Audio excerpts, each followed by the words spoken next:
વરસાદનું પાણી ટાંકામાં ભરે છે અને પીએ છે અને એ લોકોનું B12 નોર્મલ આવી ગયું છે. મોગરાની ચા એજ રિલેટેડ વીકનેસ માટે બહુ સારી છે. અપરાજ્યતાની ચા એન્ઝાઇટી ઓછી કરે છે. એટલે અમે કહીએ કે જે લોકો બહુ ચિંતા કરતા એ લોકોને પીવી જોઈએ. ડિપ્રેશન જેવું કે આમ ડલ લાગતું હોય તો લેમન ગ્રાસની ચા પી લેવાય. તો મેડિટેશનમાં વાંદરાઓ જોડે વાત કરી કે ભાઈ આ જે બગીચો છે એ બધા માટે કરીએ છીએ અને સમાજને બદલવા માટે વધારે છે. પ્લીઝ તું આને તોડ નહીં, તારે જેટલું જોઈતું તું ખાઈ લેજે પણ નુકસાન નહીં કરતો. આની જરૂરત છે સમાજ માટે. ગુડ મોર્નિંગ ગુજરાત, કેમ છો? હું છું ખુશ્બુ ત્રિવેદી અને શોમાં તમારું સ્વાગત છે. તમને એક વાત કહું, એક કોમ્પિટિશન થઈ હતી, સાયકોલોજીકલ કોમ્પિટિશન, જેમાં થોડા બાળકોને બેસાડીને એમને કીધું કે તમને મન ફાવે એવું ચિત્ર દોરો અને એમાંથી તમે નહીં માનો પણ 70% બાળકોએ શું કર્યું ખબર છે? કુદરતી દ્રશ્ય દોર્યું હતું. આના પરથી સાબિત શું થાય છે? આના પરથી સાબિત એ થાય છે કે આપણે ક્યાંય પણ હોઈએ, આપણી મૂળભૂત જરૂરિયાત કુદરત સાથે કનેક્ટ થવાની છે. એઝ અ હ્યુમન બીંગ, માણસ તરીકે કુદરત સાથે જોડાવું આપણા માટે ખૂબ જ જરૂરી બની જતું હોય છે. તમને થશે કે આજના સમયમાં જ્યારે કોન્ક્રીટના જંગલો છે, આપણે શહેરોમાં રહીએ છીએ, આટલી મોટી મોટી ઇમારતો છે, સૂરજ માંડ દેખાય છે, ત્યાં કુદરત સાથે કેવી રીતે જોડાવાનું? પણ ધારીએ તો દરેક વસ્તુ શક્ય બની શકે છે. શહેરમાં રહીને પણ કુદરત સાથે જોડાવું બની જ શકે છે. અને હું આટલા આત્મવિશ્વાસથી કેમ કહી શકું છું?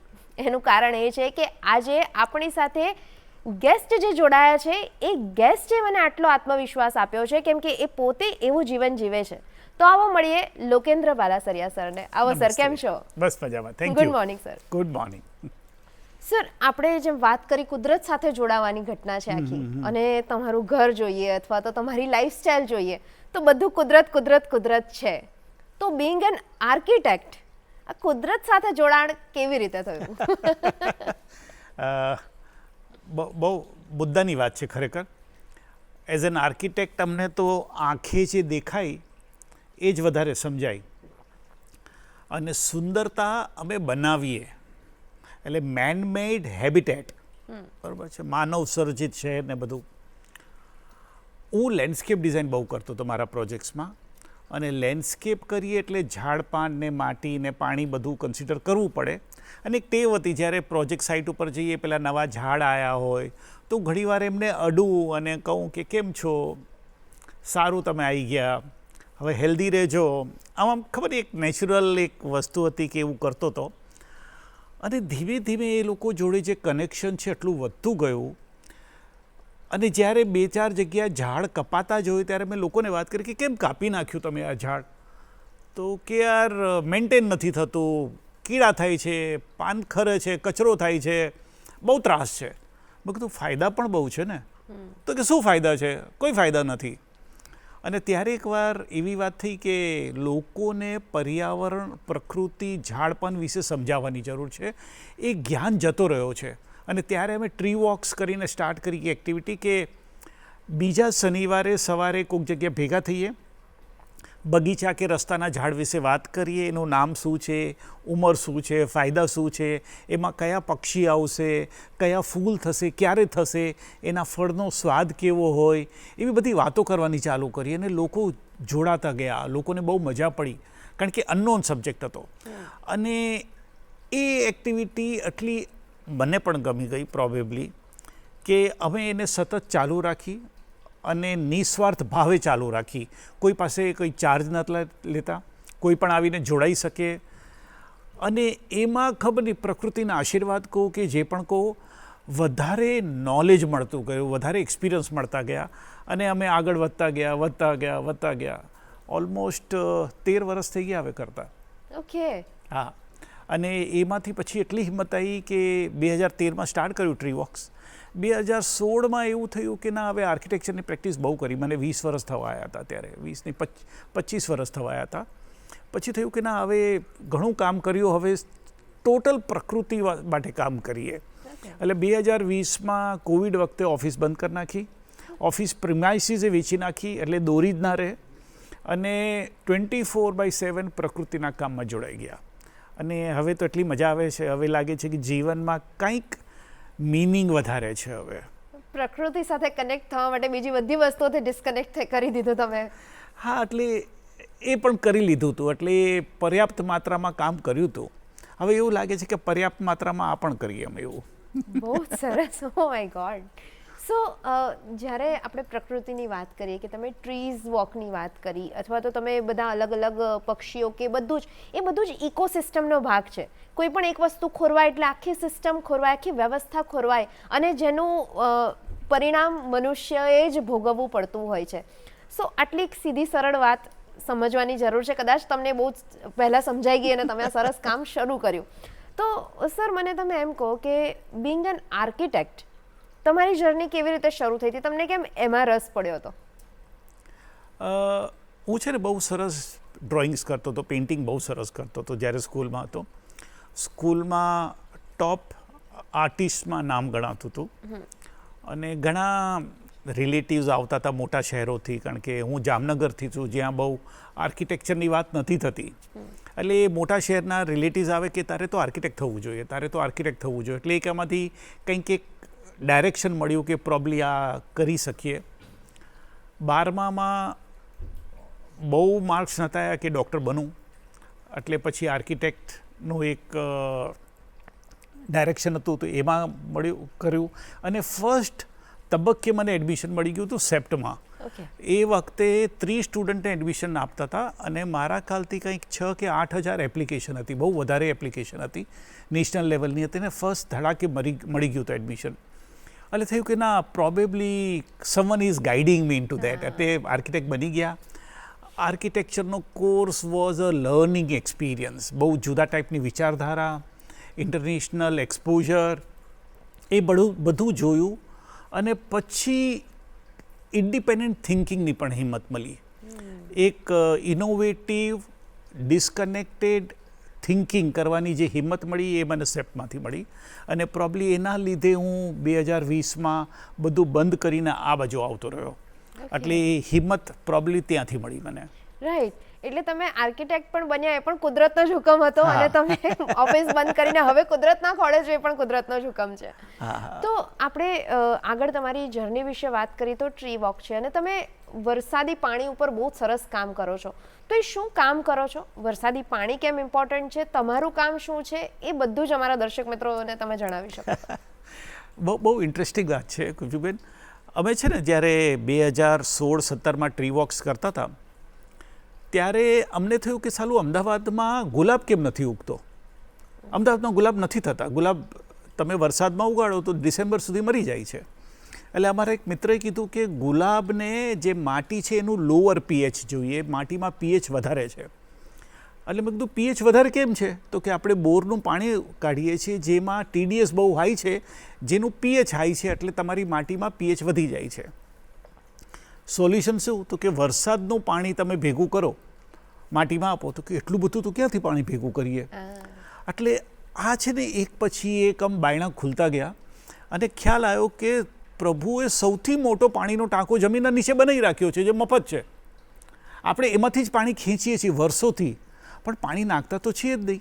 અને પછી થોડા કેલ્ક્યુલેશન કર્યા તો કે અમદાવાદમાં પુષ્કળ વરસાદ પડે છે, ભયંકર વરસાદ પડે છે કે પાણી ભરાઈ જાય છે, પણ આપણે જો જમીનમાં નાખીએ તો કેવી મજા આવી જાય. એટલે અમે જમીનમાં નાખવાનું ચાલુ કર્યું. ઇનિશિયલી એવું થયું કે ફ્લડ રિલીફ કરીને લોકોને સમજાવતા હતા કે તમારી સોસાયટીમાં પાણી અંદર નાખો. અમે ખંભાતી કૂવાનું ઇસ્તેમાલ કર્યું જે કલાકે 75,000 લીટર પાણી પી જતું હતું. એટલે ફ્લડ થતું હોય તો ત્યાં ફ્લડ ના થાય એવી જગ્યા, એવા સોલ્યુશન્સ મળ્યા. એટલે ઇનિશિયલી લોકોને કન્વિન્સ કર્યા કે ભાઈ તમારે પાણી ભરાઈ જતું, પાણી નહીં ભરાય, ઉતારો અંદર. એટલે લોકો એમાં માની ગયા, ખર્ચો કર્યો, બનાવ્યા. આ બધી જગ્યાનું અમે મોનિટરિંગ કરતા હતા અને 2-3 વર્ષમાં ખબર પડી કે જ્યાં પાણી ઉતર્યું છે ત્યાં TDS જમીનનું ઘટી રહ્યું છે.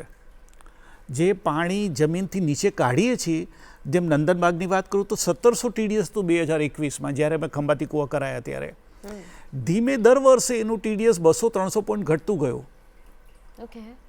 કેવી મજાની વાત છે ને કે તમારું જે નીચનું જમીનનું પાણી છે એ ચોખ્ખું થતું જાય. એટલે અમે કીધું કે અમદાવાદને RO ફ્રી બનાવશું આપણે, RO ફિલ્ટર જ ના જોઈએ. આટલું બધું પાણી ઉતારીએ કે તમારું જમીનનું પાણી મીઠું થઈ જાય અને 50 વર્ષ પહેલાં જેમ અમદાવાદ ડંકીથી પાણી કાઢીને ડાયરેક્ટ પી લેતું હતું એવી સ્થિતિ લઈ આવીએ. અને ગુલાબના ફૂલમાંથી રેઇન વોટર હાર્વેસ્ટિંગ સુધી પહોંચી ગયા.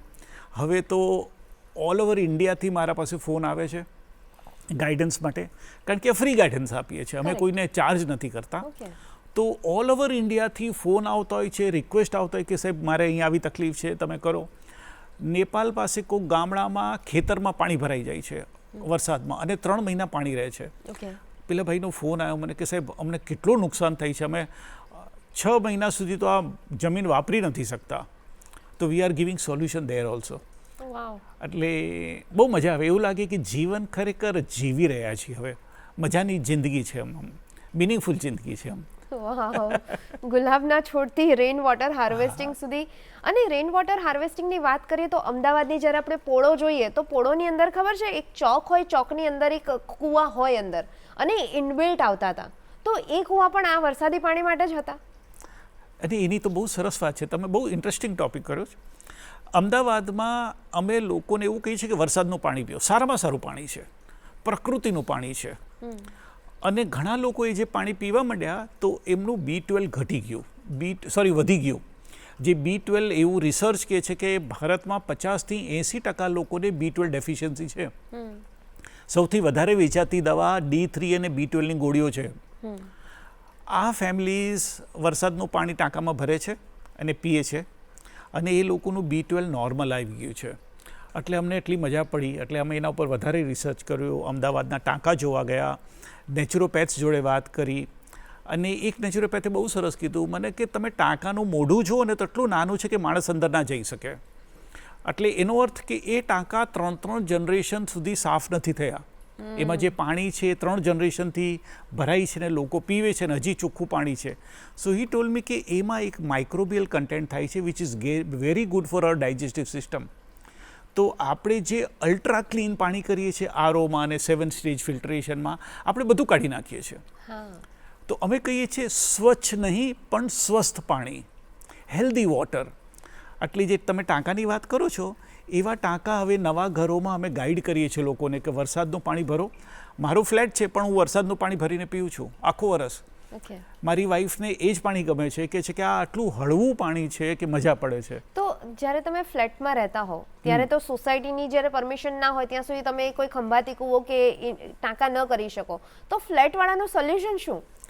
હવે ધાબા ઉપર જે વરસાદ પડે છે ને એ વરસાદમાંથી એક પાઇપથી 1000 લીટરની ટાંકી ભરી લઈએ છીએ. એમાં નીચે નળ મૂક્યો છે, ટાંકી ઉપર ખાલી 4 લેયર ઓફ ચાદર થાય કોટન, એમાં પાણી પડે, ફિલ્ટર થાય. એમાંથી એક તપેલા કે ડોલમાં પાણી ભરી જઈએ, માટલું છે એમાં કપડું મૂકીએ, માટલામાં ભરીએ અને પી લઈએ. બહુ સિમ્પલ, જેમ અમારા બાપદાદા કરતા હતા એમ જ કરીએ છીએ, કોઈ ટેકનોલોજી નથી. અને બહુ સરસ પાણી છે. તમે આવો ઘરે, તમે પીજો. અને મારી વાઈફ તો બહુ સરસ કામ કરે છે, ગેસ્ટ આવે ને તો એને કે તમે આરઓનું પાણી પીશો કે વરસાદનું પાણી પીશો એ પૂછે. એટલે કોઈ ઘરે આવે ત્યારે ચા પીશો કે કોફી પીશો, એની જે આરઓનું પાણી પીશો કે વરસાદનું પાણી? લોકો કે વરસાદનું તો આપો ને, તો વરસાદનું આપે, પછી રીની એને સમજાવે. એટલે શી સેઇંગ આ માણસ મારા ઘરે પાણી પી જાય ને એના મનમાં ગલગલિયા થવા જોઈએ કે હું મારા ઘરે કઈ રીતે વરસાદનું પાણી પીવાનું ચાલુ કરું. So she is helping, we both are in together in this. એટલે એ કહે છે કે ના આપણે લોકોને સમજાવીએ. તો બહુ સરસ મજાની એમાં શું છે, મેજિક છે. હું કહું છું પ્રકૃતિમાં જાદુ છે, અને આ જાદુ તમે જેમ ઇન્વોલ્વ થતા જાઓ તમને મળતા જાય, દેખાતા જાય, પછી લાગે કે આરોગ્ય સુધરી ગયું, તમારી અછત ઘટી ગઈ, પાણીના લેવલ ઉપર આવી ગયા, TDS ઘટી ગયું, B12 નોર્મલ થઈ જાય, પછી શું જોઈએ તમારે? વાવ.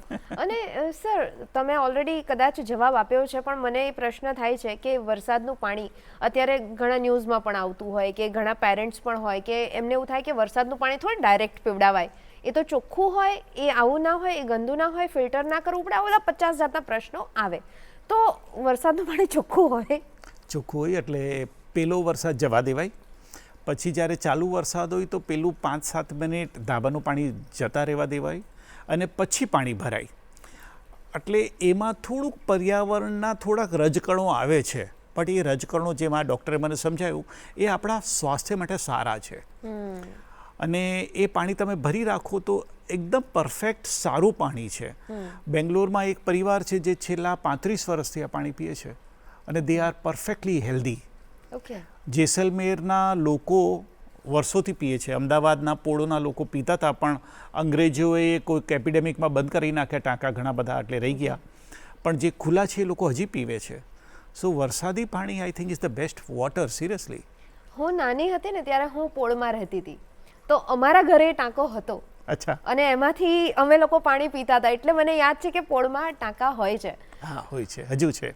યસ. અને આ વરસાદના પાણીથી B12ની ખામી જે પૂરી થાય છે, અથવા તો D3 જે મળે છે, તો એ તમે મેડિકલ ટેસ્ટ કરાવેલા છે બધા જ? હા, એ ટેસ્ટિંગ કરાવીને અમે એ આખી પ્રોસેસ તમે જો આખી સ્ટોરી કરી શકો કે કેવી રીતે કર્યું હતું? એટલે અમે અમારા જે ટ્રીવોક્સમાં there are 725 families in Ahmedabad who are part of ટ્રીવોક્સ.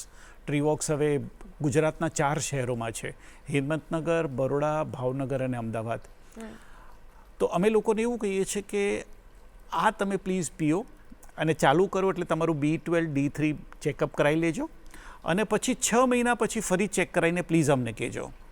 બધા નથી કરાવતા, પણ ઘણા બધા મિત્રો છે જે કરાવે છે. અને જે કરાવે છે, જ્યારે રિઝલ્ટ સારા આવે ત્યારે તરત અમને ફોન કરે છે, વોટ્સઅપમાં રિપોર્ટના ફોટા મોકલે છે અને કહે છે કે લોકેશનભાઈ ખરેખર સારું થઈ ગયું.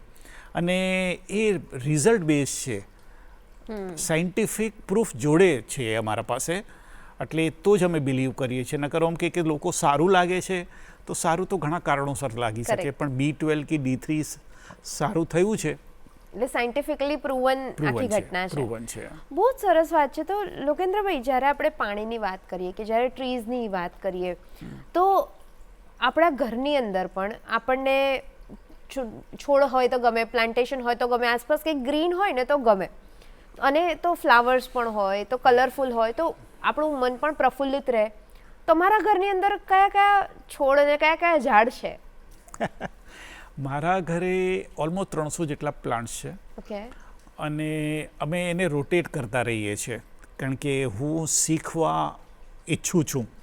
એટલે એક પ્લાન્ટ વાવવાનો, એને સરસ સાચવવાનો, ઉગાડવાનો, દર વર્ષે 2 કે 3 નવા પ્લાન્ટ્સ લેવાના જે મને નથી હજી સુધી ઉગાડ્યા, એને સમજવાનું, એની મેન્ટેનન્સ કઈ રીતે થાય, એના બેનિફિટ શું થાય, એટલે એવું બધું કરીએ છીએ. એટલે નામ બોલવા જઈએ તો બહુ મોટી લિસ્ટ છે. જો લેમન ગ્રાસ છે, જાસૂદ છે, કારણ કે અમે એની ચા પીએ છીએ, અપરાજિતા છે, કડીપત્તા છે, જીવંતી છે, સરગવા છે, ઓલેવેરા છે, રેફિસ એક્સેલ્સા છે, થોડાક ડેકોરેટિવ પણ છે, કેવડાનો ઝાડ છે, એડેનિયમ છે, એટલે અસંખ્ય વેરાયટી છે.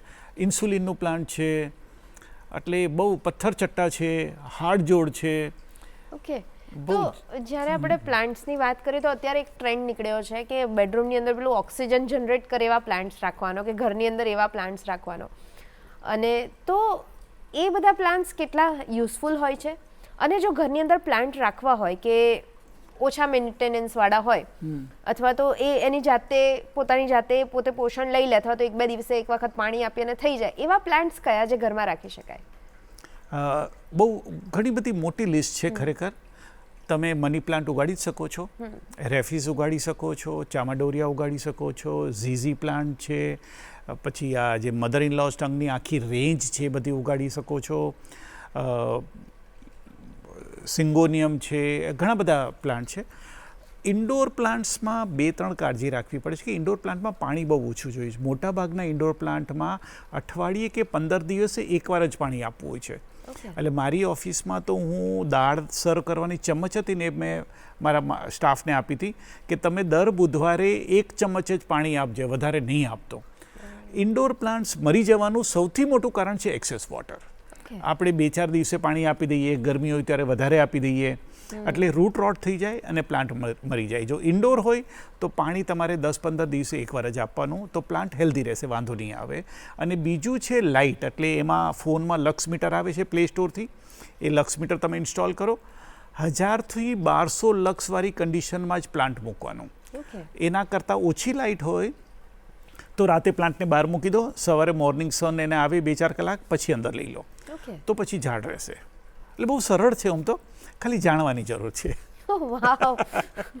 અને આ બહુ જ ઇન્ટરેસ્ટિંગ વાત છે કે કેવી રીતે નાની નાની કાળજીઓથી તમે પ્લાન્ટ્સને બચાવી શકો છો.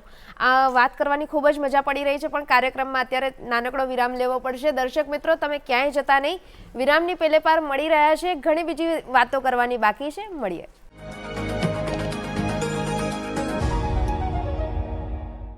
ગુડ મોર્નિંગ ગુજરાતમાં બ્રેક પછી ફરીવાર આપનું સ્વાગત છે. વાત ચાલી રહી છે લોકેન્દ્ર બાલાસરિયા સાથે, અને જેઓ કુદરતની સાથે જીવન જીવે છે, કુદરતની સાથે હળીમળીને જીવન જીવે છે, શહેરમાં રહીને પણ. તો ચલો વાત કન્ટિન્યુ કરીએ. સર, તમે બ્રેક પહેલાં વાત કરી હતી કે તમે જાસૂદની ચા પીવો છો. તો જાસૂદની ચા એટલે જાસૂદનું જે ફૂલ આવે એની ચા? હા. અને તો આ જાસૂદના જે ફૂલની ચા છે એ કેવી રીતે બનાવાય, અથવા તો એના ફાયદા શું છે અને કેમ પીવી જોઈએ? આ છે ને બધાય જાણવા જેવી વાત છે. અમારા ગ્રુપમાં એક બેન છે જે કંઈક 23-24 વર્ષની યંગ એજમાં એને એનિમિયા હતું, લોહકણ ઓછા હતા.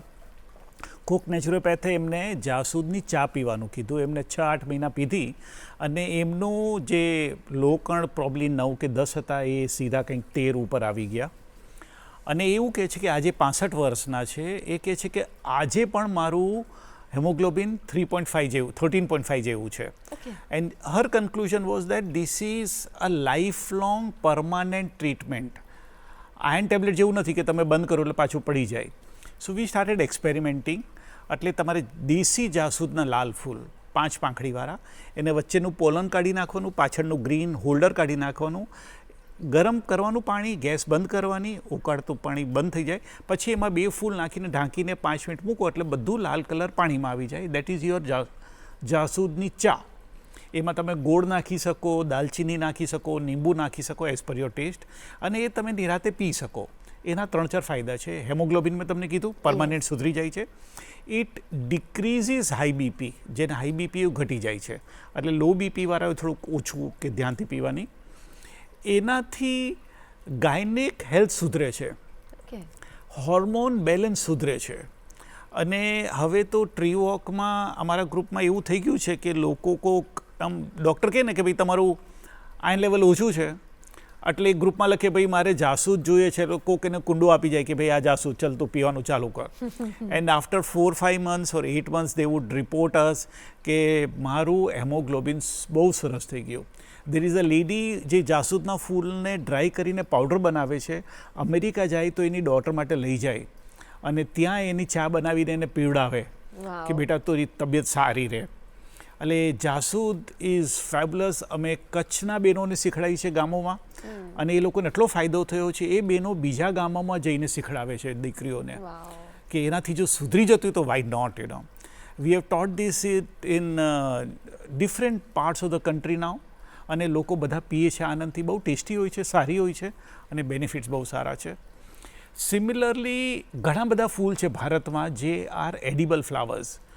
મોગરાની ચા એજ રિલેટેડ વીકનેસ માટે બહુ સારી છે. મોગરાની ચા જે આપણો દેશી મોગરો આવે. અને ઘણા લોકો તો હવે એવું જ કહે છે કે એને બગીચામાં જાય તો મોગરો ખાઈ લે છે, ફૂલ જ ખાઈ લે, કે ભાઈ ચા બનાવવાનો સમય નથી. એટલે અમારા 2-3 ડૉક્ટર મિત્રો છે, એ બગીચામાં જાય એટલે મોગરાનું ફૂલ ખાઈ લે. તમે નોર્મલ ચા બનાવો, એમાં થોડુંક મોગરાના પેટલ્સ નાખો અને have the T. That is very good four keeping your mental alert. એટલે આપણે જે દૂધની ચા હોય એમાં મોગરાનું ફૂલ નાખી શકીએ, બ્લેકમાં પણ નાખી શકીએ. ઓકે. સિમિલરલી અપરાજિતાની ચા બને છે, જેમ જાસૂદની બનાવી એવી. અપરાજિતાની ચા એન્ઝાઇટી ઓછી કરે છે. એટલે અમે કહીએ કે જે લોકો બહુ ચિંતા કરતા એ લોકોને પીવી જોઈએ. લેમન ગ્રાસની ચા સરસ બને છે. એનાથી સ્કિન અને વાળ તો સરસ થાય છે અને પ્રફુલ્લિત ફિલિંગ થાય. જો કોઈક ડિપ્રેશન જેવું કે આમ ડલ લાગતું હોય તો લેમન ગ્રાસની ચા પી લેવાય. એટલે આ ઘણા બધા સોર્સિસ છે જે બહુ સિમ્પલ, બહુ ઇફેક્ટિવ છે. લોકો પીને કહે છે કે ના અમને ફેર પડ્યો. જેમ કે અત્યારે વેસ્ટર્ન ફ્લાવર્સની વાત કરીએ ને તો લેવેન્ડર ટી, કેમોમાઇલ ટી, આ બધી બહુ જ ફેમસ છે. તો હવે લેવેન્ડર ટીની જે પ્રોપર્ટી છે એ તમને ઊંઘ સરસ આપે, કેમોમાઇલ ટી છે એ તમને રિલેક્સ કરી નાખે. તો આપણા એવા કયા ફૂલો છે જે તમને રિલેક્સ કરે અને તમને ઊંઘ સારી આપે? Aparajita is a calming flower. Mogra, they are calming flower. Lemongrass, it again makes you feel nice, worry free.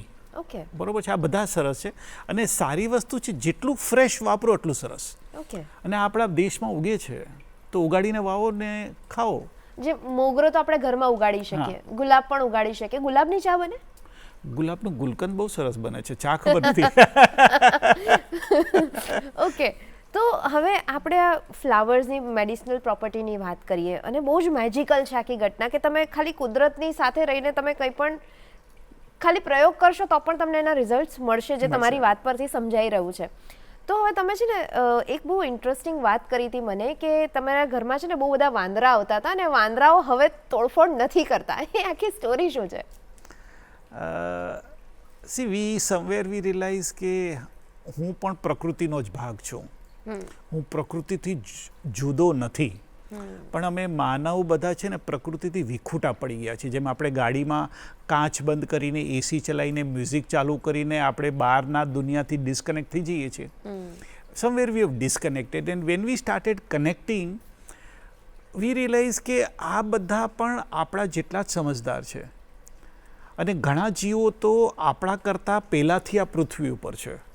ડાયનોસર્સ 2.5 crore વર્ષ હતા, એના પછી 6.5 કરોડ વર્ષ સુધી પ્રકૃતિએ કોઈ મોટા જીવને પૃથ્વી ઉપર નથી રાખ્યું. એના પછી માનવ આયા, ખાલી 3-1 લાખ વર્ષ થયા છે આપણને. પેલું હેલિકોપ્ટર કહેવાય કે ડ્રેગન ફ્લાય કહેવાય, એ ડાયનોસરના વખતથી છે. So it gives us our reference and that reference makes us little humble. વિનમ્રતા આવે અને ત્યારે થયું કે ના વાંદરા, આ પતંગિયા, આ બધાનું પ્રોબ્લી બગીચા ઉપર વધારે હક છે. તો અમે ટ્રાય કર્યું કે મેડિટેશનમાં વાંદરાઓ જોડે વાત કરી કે ભાઈ આ જે બગીચો છે એ બધા માટે કરીએ છીએ અને સમાજને બદલવા માટે વધારે છે. પ્લીઝ તું આને તોડ નહીં, તારે જેટલું જોઈતું તું ખાઈ લેજે પણ નુકસાન નહીં કરતો, આની જરૂરત છે સમાજ માટે. અને વાંદરા પછી આવવાનું ઘટી ગયા. કોક વાર વાંદરા આવે, થોડુંક સરગવાના પાન ખાય અને જતા રહે. કોઈ દી તોડતા નથી બગીચાને. અને પછી મેં લોકોને કહેવાનું ચાલુ કર્યું ટ્રી વોકમાં કે તમે કરો યાર, તમે પેલા વાંદરાઓને ગાળો દો છો, લાકડી ફેંકો છો, બોમ્બ ફોડો છો, એના કરતાં try to talk to them. And lot of people have talk to the monkeys અને એ લોકોને સરસ મજાના રિઝલ્ટ મળ્યા છે. એટલા સરસ કે હવે તો મારા સિવાય 25 બીજા એવા લોકો છે જે લોકોને કહે, અમારે કોન્ફરન્સ ચાલતી હોય કે વર્કશોપ હોય, કોઈ કે સાહેબ વાંદરાનો બહુ ત્રાસ છે. એટલે હું કહું એના પહેલાં 3 જણા કે વાત કરો, પ્રેમથી સમજાવો, સમજી જશે. એક છે ને બહુ સરસ વાત છે કે दुनिया में सिर्फ सत्ता पाने के लिए युद्ध जरूरी है, बाकी सारी चीज़ें तो प्यार से ही हो जाती है. તો એ વાત ખાલી મનુષ્યો માટે નથી, એ વાત પ્રાણીઓ માટે પણ એટલી જ છે. જો તમારા ઘરે પણ કંઈ આવતું હોય અને તમને બહુ જ હેરાન કરતું હોય, એમની સાથે વાત કરીને જુઓ. અને પ્રેમ અને કરુણા એવી વસ્તુ છે કે જે દરેક જીવને સમજાય છે. તમે છોડ હોય કે તમે એ એનિમલ છે કે કોઈ પણ માણસ છે, તમે પ્રેમથી વાત કરો તો એ સમજતા જ હોય છે. તો સર, આ જે વાંદરાઓનું તમે ઉદાહરણ આપ્યું, એ સિવાય તમે છોડનું પણ ઉદાહરણ આપ્યું કે તમે એમની સાથે વાત કરો છો. તો જ્યારે તમે છોડની સાથે વાત કરો કે કોઈની પણ સાથે વાત કરો, તો એ વાત કરવાની કોઈ રીત હોય કે ના, જસ્ટ તમે કોઈની સાથે વાત કરતા હોય તો જસ્ટ નોર્મલ ટોક કરવાની?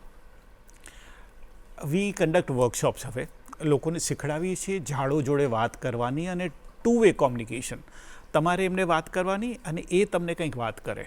ઓકે, બરાબર છે. એ તમને સમજાય નહીં તો અનુભૂતિ તો થાય જ. એટલે એમાં અમે એવું કરાવીએ છીએ કે ઇનિશિયલી થોડુંક મેડિટેટિવ સ્ટેટમાં જઈએ, એટલે ડીપ લોંગ બ્રીધિંગ કરીએ આંખ બંધ કરીને, જે નવા લોકો એના માટે. અને પછી વગર બોલે ઝાડને જઈને અડીને આંખ બંધ કરીને ઊભા રહે અને વાત કરે. એક્સપિરિયન્સ એવો છે કે દરેક વર્કશોપમાં 2-4 જણા એવા હોય છે જે રડતા હોય છે. ખરેખર આંખોમાંથી ખરેખર પાણી નીકળતું હોય છે અને એમને કંઈ બોલવાની ઈચ્છા ના હોય. હમણાં એક ઇન્ટરનેશનલ ગ્રુપ આવ્યું હતું, 40 સ્ટુડન્ટ્સનું હતું અને બધા નોન ઇન્ડિયન હતા. અને મને બહુ ચિંતા હતી, કારણ કે મેં વિચાર્યું કે એમને આપણે વાત કરાવીએ ઝાડો જોડે. અને એક છોકરી રડતી હતી ખરેખર. એટલે મેં એને કીધું, શું થયું બેટા? તો મને કે મને છે ને મારી મમ્મી બહુ યાદ આવતી હતી. She is not from India, એટલે ઇન્ડિયામાં છેલ્લા 2 અઠવાડિયાથી ફરતી હતી એ. તો કે મમ્મી બહુ યાદ આવતી હતી ને હું ઘરે છે ને મમ્મી જોડે સૂવું છું રાતે, એટલે I hold her hand and then I sleep with her, તો આઈ મિસ હર. પણ કે જ્યારે હું ઝાડને અડીને વાત કરવા માંડી તો એ મમ્મીવાળું પ્રેમ મને એની અનુભૂતિ થઈ, અને ધ ટ્રી સેડ કે don't worry I am there, એટલે તારી મમ્મી નથી પણ હું તો છું જ ને. પ્રકૃતિ માનો ખોળો છે. હા, અને that girl felt so comfortable. And પછી મને યાદ છે કે સાંજ સુધી શી વોઝ કોન્સ્ટન્ટલી સ્માઇલિંગ, એટલે ચહેરા ઉપર સ્મિત હતું એનું, આનંદનું. એટલે પ્રકૃતિના આવા જાદુ જોઈએ ને ત્યારે ખૂબ આમ શ્રદ્ધા થાય, વિનમ્રતા થાય અને વિશ્વાસ થાય આપણને. આ ઉપરથી છે ને એક વાત યાદ આવે છે કે થોડા વર્ષો પહેલાં હું કોકની પાસે ગઈ હતી, વાત કરતી હતી, અને ડિપ્રેશન કે હતાશા જે બધાને આવે, તો હું કોકની સાથે વાત કરતી હતી. મને એવું કીધું કે તું કશું જ ના કર, તું કશું જ ના કર, તું એવરી ડે દરરોજ 21 દિવસ માટે ક્યાંક જા, 3 મિનિટ માટે ઝાડને હગ કર અને બાથ ભરીને ખાલી ઊભી રહે, તો બીજું કંઈ જ ના કરીશ. એમ મેં એવું કેમ? તો કે જો તું, હું તને સમજાવીશ ને તો તને નહીં સમજાય, પણ તું એની અનુભૂતિ કર, આ અનુભવવાથી આવશે. અને એ 21 દિવસ મેં કર્યા ને, એ પછી આજ સુધી મને હતાશા નથી આવી. કેમ કે એ જ્યારે તમે ઝાડને હગ કરો ને ત્યારે એ તમારી જોડેથી બધી જ તમારી હતાશા લઈ લઈને તમને જીવનથી ભરી દેતું હોય છે. અને કદાચ કુદરતની એ જ કમાલ છે કે તમે એની સાથે જોડાયેલા રહો, એ તમને તમારી સાથે જોડાઈને રાખશે. આવું બેંગ્લોરમાં એક વ્યક્તિ છે જેને વર્ષ એક પહેલાં ડિપ્રેશન હતું, તો કોકે મને રિફર કર્યું કે લોકેન્દ્રભાઈ તમે ગાઈડ કરો ને એને ડિપ્રેશનમાંથી આપણે મદદ કરી શકીએ. તો એમને મેં કેવી એડવાઇસ આપી હતી કે તમને, અને એને ઘણી આવતા હતા ડિપ્રેશનના બાઉટ્સ, બહુ ફ્રિકવન્ટલી આવતા હતા. એટલે મેં કીધું તમે એક કામ કરો, તમે બગીચામાં ચાલવા જવાનું કરો. તો કે હું તો જાઉં છું. મેં કીધું તમે ઝાડો જોડે અડીને વાત કરવાનું કરો હવે. સો વેન યુ ગો, તમે ખરેખર થોડાક પ્લાન્ટ્સને અડો, વાત કરો, કેમ છે ભાઈ, મજામાં છે, થોડાક તમારી વાત કરો, થોડુંક એની પૂછો, એવું કરો. 10 દિવસ પહેલાં એનો ફોન આવ્યો, મેસેજ આવ્યો કે લોકેન્દ્રભાઈ થેન્ક યુ સો મચ, હું હવે રેગ્યુલરલી કરું છું અને છેલ્લા વર્ષ એકમાં મને ડિપ્રેશનના બાઉટ નથી આવ્યા. વાવ, સો ઇઝી ને, કેટલું સરળ છે. પેલું સાયકેટ્રિસ્ટ પાસે કે દવા લઈએ કે ગોળી લઈએ એના કરતાં કેટલું સરળ અને અનકોમ્પ્લિકેટેડ છે. અને જીવનશૈલીનો ભાગ છે, જીવનનો ભાગ છે. કુદરત સાથે જોડાયેલા રહેવાની બહુ જ સામાન્ય અને બહુ જ સરળ ઘટના છે. બહુ સરળ ઘટના. તો આખી આ જે સરળ ઘટના છે, કુદરત સાથે ટકવાની વાત અથવા કુદરત સાથે જોડાવાની વાત છે. તમે આટલા વર્ષોથી જોડાયેલા છો, કદાચ તમે નાનપણથી જોડાયેલા હશો, પછી અંતસ્ફૂર્ણ આવીને આખી જર્ની તમારી થઈ છે. તો એવી કઈ બાબતો છે, 5 બાબતો જે તમને એવું હોય કે આ તો ગાંઠ મારી લીધી, આ તો મને આમાંથી શીખવા મળી છે ને આ તો હવે હું જીવનભર નહીં બદલું? એક અમે માટી ઉપર કામ કરીએ છીએ. યુનાઇટેડ નેશન્સ કહે છે કે ઓર્ગેનિક કાર્બન માટીમાં ઘટી ગયું છે. આપણો દેશ એ વસ્તુને પ્રોબેબલી 60-80 વર્ષ પહેલાં પણ સમજતું હતું. એટલે સૂકા પાન નાખવાના, ગાયનું છાણ નાખવાના, એવી બધી આપણે પ્રથા હતી. એ બધું ઓર્ગેનિક કાર્બન જ છે. તો વી હેવ કમિટેડ કે પૃથ્વીના, એટલે જ્યાં હું રહું છું ત્યાંનું સોઇલનું ઓર્ગેનિક કાર્બન હું વધારીશ. એટલે અમારા બધા ટ્રેનિંગમાં બધી જગ્યાએ અમે કહીએ છીએ સૂકા પાન નાખો, અને ગાયના છાણ અને ગૌમૂત્રમાંથી એક અમૃત જલ બને છે નાખવાની વાત કરીએ છીએ. અને ઓર્ગેનિક કાર્બન સોઇલનું વધી રહ્યું છે. એમેઝોનની ટ્રાઇબ હતી, એ લોકો લાકડું બાળીને એમાંથી પેલું બાયોચાર બનાવીને જમીનમાં નાખતા હતા. એટલે એવું કહેવાય છે કે હજારો વર્ષ પહેલાં એ લોકો કર્યું, એટલે એમેઝોન ફોરેસ્ટ એટલું મોટું ને હેલ્ધી છે. અને ત્યાંની માટી આજે પણ કાળી છે. એટલે ગાંઠ એવી મારી છે કે જો ઇતિહાસમાં કોકે એવું કર્યું હોય, આપણો પણ એક રોલ હોવો જોઈએ આ માટીને સારું કરવાનો. તો એક માટી ઉપર કામ કરીએ છીએ. બીજું પાણી ઉપર કામ કરીએ છીએ. અમે કહીએ છીએ કે જે 50 વર્ષ પહેલાં જે અમદાવાદમાં જે પાણીની સ્થિતિ હતી એ આપણે બગાડી શક્યા છીએ 50 વર્ષમાં, તો આપણે સુધારી પણ શકીએ ને. તો let's look at that positivity અને સુધારીએ. ત્રીજી વસ્તુ અમે એવું કહીએ છીએ કે હેલ્થ, જેમ નગોળના પાન પાણીમાં બોઇલ કરીને પાણીથી નહાવો તમે તો બોડીનું પેઇન જતું રહે છે, ચિકનગુનિયાનું પેઇન જતું રહે છે, સાંધા પેઇન જતા રહે છે. હિબિસ્કસ ચાયથી એનિમિયા સુધરી જાય છે. અપરાજિતાથી મેન્ટલ બેલેન્સ આવે છે. તો આવું બધું આપણે કરીએ એટલે લોકોને આવા નેચરલ સોલ્યુશન્સ બતાવીએ અને લોકોને પ્રેરણા આપીએ કે તમે તમારા ઘરે ઉગાડો આ ઝાડ. તમે બજારથી ખરીદીને નહીં પણ ઉગાડીને તમે હીલ કરશો પોતાને. એટલે ત્રીજું આ કરીએ છીએ. ચોથું એવું સમજાવીએ છીએ કે લૂના, મને યાદ છે કે 70 સીસીનું લૂના એક માણસને લઈ જતું હતું. 200 સીસીનું રિક્ષા 3-4 માણસને લઈ જાય છે. તો 2500 સીસીની ગાડીની શું જરૂર છે? તો we are saying please use smaller car, ઓછું પોલ્યુશન કરો, હવાને ચોખ્ખી કરો. અને પાંચમું અમે કહીએ છીએ કે બેલેન્સ. તમે જીવો છો, આ મધમાખીને પણ જીવવાનું હક છે, પતંગિયાને પણ જીવવાનું છે, વાંદરાને પણ જીવવાનું છે. એટલે એક્સેપ્ટ દેટ. એટલે ઝેર વાપરવાનું બંધ કરો. You can't kill anyone. આપણે માણસોએ છે ને માસ કિલિંગની સિસ્ટમ બહુ સરસ બનાવી છે. પ્લેનમાંથી, ડ્રોનમાંથી, સ્પ્રેમાંથી આમ પોઈઝન નાખીને હજારો ઇન્સેક્ટ્સને એક આમટા મારી નાખીએ. અમે કહીએ છીએ નહીં, એમનું એટલું જ હક છે. Please talk to them, learn to coexist and be part of nature in friendship with everyone. એટલે આ 5 વસ્તુ અમે બહુ પ્રેમથી કરીએ છીએ અને ખૂબ મજા આવે છે અને બહુ સારા રિઝલ્ટ મળે છે. વાવ વાવ, બહુ જ સરસ. તો આપણા જે કુદરતી તત્વો છે, આપણી આસપાસના જે છે તત્વો, પૃથ્વી હોય, વાયુ હોય કે જળ હોય, એ આપણી જ જવાબદારી છે ને આપણે જ એને સાચવવાના છે, કેમ કે એ આપણને અત્યાર સુધી તો સાચવી જ રહ્યા છે. તો લોકેન્દ્ર બાલાસરિયા સર, તમારી સાથે વાત કરવાની ખૂબ મજા પડી. Thank you so much. દર્શકો સાથે વાત કરી એના માટે thank you so much. Thank you so much.